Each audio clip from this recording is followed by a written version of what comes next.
watching The 7 from WATE 6 on your side. Good evening, I'm Bo Williams, and welcome to The 7. Let's get a look at the big 7 stories of the day. And, we've been watching for storms moving from the plateau into the valley, and that's why we are weather aware right now. So we go to the Storm Center for our first big story for you. Meteorologist Ken Weathers. And Ken, it's been pretty busy over the last 45 minutes or so. Scattered showers and thunderstorms. A couple of warnings have just popped up across the area. We've been saying all day we've been under a level 1 out of 5 risk for severe storms across the region today. And we even hatched in an area we were really focusing on, and that was from Knoxville down the I-75 corridor towards Chattanooga. And that has been the case. Here are the latest warnings that we have for you. The one in Loudoun County just about to expire here at the top of the hour at 7. Most of that has shifted over into Blount County. That goes until 7:15. So areas of Maryville about to get hit heavy rainfall right now. Could be some gusty winds as well. This has shown some very broad and weak rotation with it.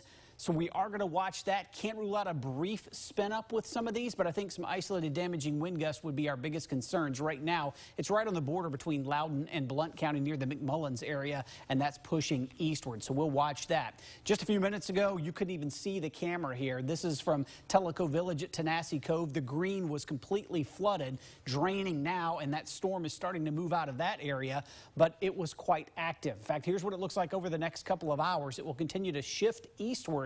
It's going to move quickly. By the time we join you again at 11 o'clock, most of this has moved out of the area.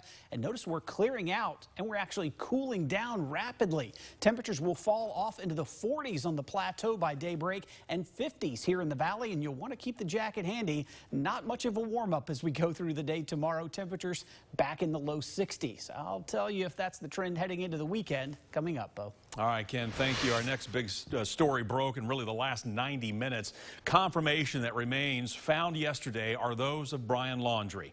This is according to the FBI based on dental records. Now, investigators had been looking for Laundrie in connection with the disappearance of his fiancée, Gabby Petito. Her body was found in a national park in Wyoming. The couple had been on a cross-country RV trip, but Laundrie returned without her.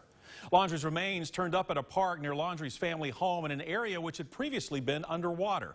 He was reported missing by his parents on September 17th, 2 days after he was named a person of interest in her disappearance. Now back to East Tennessee and a call for UT workers to consider getting vaccinated against COVID-19. UT System President Randy Boyd made that call in a letter to employees today. He says it appears the federal vaccine mandate applies to UT because of federal contracts. UT has around 1,900 of them, and in order to go along with President Biden's executive order, UT has to prove workers involved with federal contracts are fully vaccinated by December 8th. But Boyd says it goes beyond workers on those contracts. It's a broad mandate that would mean people working with those employees or in the same building as them would have to be vaccinated too. Even beyond that, for a campus or facility to be exempt, UT would have to prove to the feds that no one working there is doing federal contract work. And there's a deadline, December 8th, to be fully vaccinated. So Boyd is urging unvaccinated workers to think about getting the shot and soon. As a matter of fact, the schedule depends on which vaccine a worker gets. You can see the schedule here. There are exemptions for religious and medical reasons, but this mandate does not let workers avoid the shot by testing negative. Now, of course, we're going to keep you posted as this all shakes out. Our next Big 7 story also hits on the vaccine front. A CDC advisory panel just in the last hour or so recommended booster shots for the J&J and Moderna vaccines. It also now endorses the mix and match approach to boosters, meaning people who got one brand initially could get another brand when they get the booster shot. Next, regulators are expected to approve the COVID-19 vaccine from Pfizer for kids 5 and older. The message from local pediatricians: so talk to your child's doctor. 28 million children will become eligible if the shot is approved for those between 5 and 11 years of age. Pediatrician Stephanie Schultz says that would put us closer to herd immunity. That's important given the Delta variant is causing more spread among young kids who can then spread it to others. Schultz encourages anyone unsure about the shot again to talk to their child's doctor. We invite those questions. We want people to ask, and if they're uncomfortable, go home, think about it. Come back, we'll talk it through again. Certainly we have people who do have reservations, and we're fine with that. We'll just keep talking about it. This is a very safe vaccine, and we let the parents know that we certainly in this country, if a problem occurs, we're going to know about it. Of course, we're going to keep an eye on any decision from federal regulators in the coming weeks. Final approval could come November 2nd or 3rd during a scheduled CDC advisory meeting.